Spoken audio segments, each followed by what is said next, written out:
received special training via a secret organization working under the direct control of Papa Louie. I was to assume the responsibility of Papa Louie's restaurant, Papa's Pizza.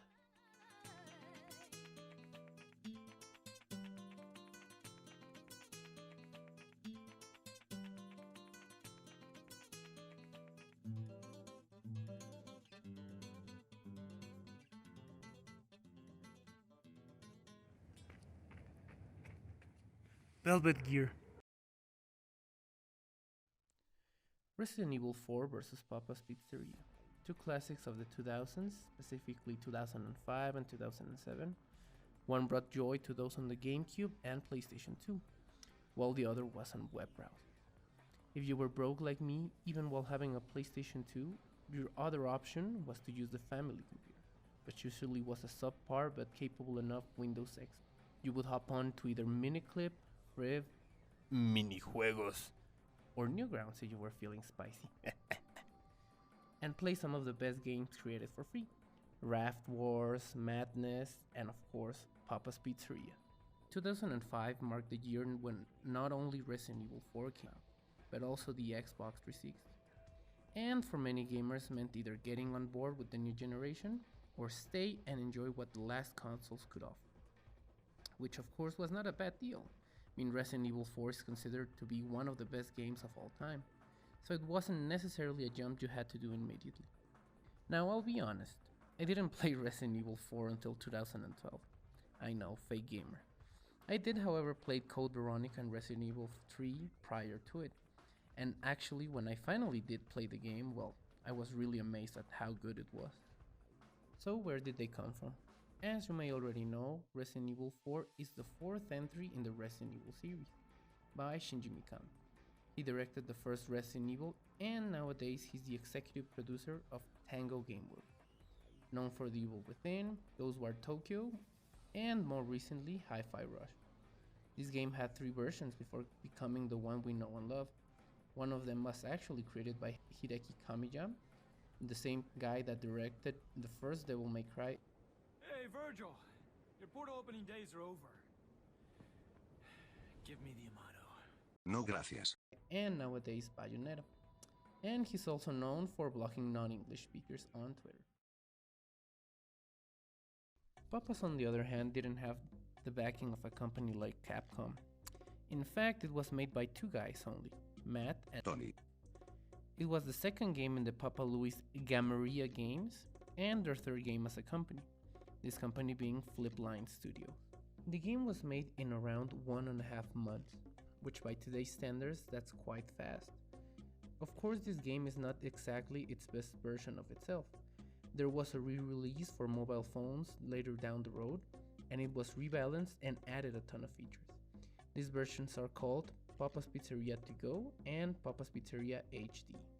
Little is known about the creators or the company itself, but what we do know is that they have a thing for time managing games.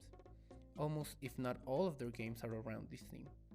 And even with Flash Dead, they're still making games to this day. Their latest one being Papa's Clockeria.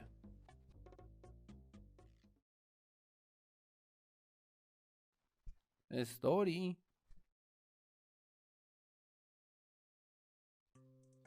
Now, Papa's Pizzeria begins with Roy, the delivery man for Papa's Pizza's restaurant, what a mouthful, arriving from taking deliveries, only to find that Papa Louie has left the premises and has asked, Roy, to take over the business while he's away. Just as Roy finishes reading the letter, his first client is already waiting. Now Resident Evil 4 on the other hand follows Leon S. Kennedy, one of the survivors of the incident in Raccoon City, and now a secret agent for the US. He is on a mission to find the missing daughter of the president, Ashley. For this he must infiltrate a remote zone in Spain, which due to a spread of a parasite called Las Plagas, now becomes a difficult task. Gameplay. Resident Evil 4 is a third-person action horror game. You could say it's the first of its kind to have this set of categories. It focuses on gun and melee combat, shoot a specific part of the body to stagger an enemy, and follow it up with an attack when prompted. In its survival aspect, it becomes necessary to collect different aiding items, such as ammo, grenades, herbs, and sprays, which they themselves become a little puzzle inside the attaché case, where you must place them in a specific way to maximize space. You will also in some sections find yourself escorting Ashley. You must stop the enemy from taking her away and preserving her health from collateral damage. Papa's Pizzeria is a time management game, where you must act quickly and properly to succeed. First, you get the order from the client. Next, you get a pre-assembled pizza dough with cheese. Now you must place the ingredients in the order the client specified. Then we move the pizza to the oven and wait. In later levels, you can use this wait time to get orders from other clients. Once it's done, you present it to the client and it will give you a tip depending on the score. See the content. Resident Evil 4 by today's standards has a lot of side content. Some games don't even ship with New Game Plus until added in a later patch. In Resident Evil 4, you have it just after completing it for the first time. Not only that, but Mercenaries mode, professional difficulty, and the added side. Oh wait, those came out for the PlayStation 2 and onwards only. We're talking about the GameCube version. And as a little fun fact, you probably already played the game in professional difficulty without even noticing. Why? Because the game's normal difficulty is actually an adaptive difficulty. Depending on how good or bad you're doing, it will adjust the enemy's health and damage to the player to make the experience either harder or easier. Papa's Pizzeria didn't have side content in its first iteration. There isn't much to coming about. However, I do plan to do this video again. How? Why? Well, as you may already know, Resident Evil 4 Remake is coming out in March, and I want to pit it against its most recent release game, Papa's Cook. Well, I already mentioned the name at the start, to see how far each game has come. Music! How about instead of talking about it, let's listen to it.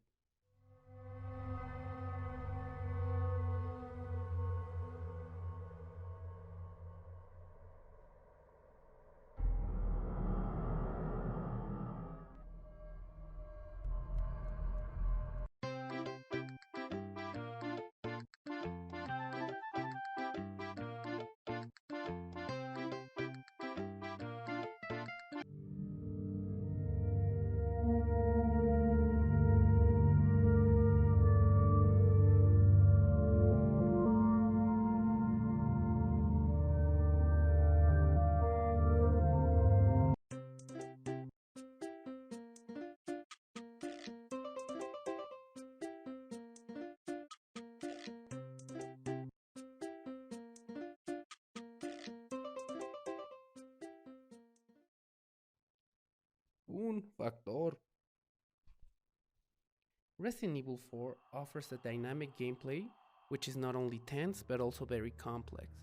It's constantly evolving by giving new types of enemies and bosses, as well as different environments and puzzles to solve. And I also have seen some people learn Spanish from it. Lárgate de aquí, cabrón. Morir es vivir. Un forastero. Agárrenlo. It wasn't until 2012 when I first played Resident Evil 4. Thus I can really say I grew up with it. I actually grew up with the Metal Gear series. Dummy thick. They are my Miller Maxi Buns and butter.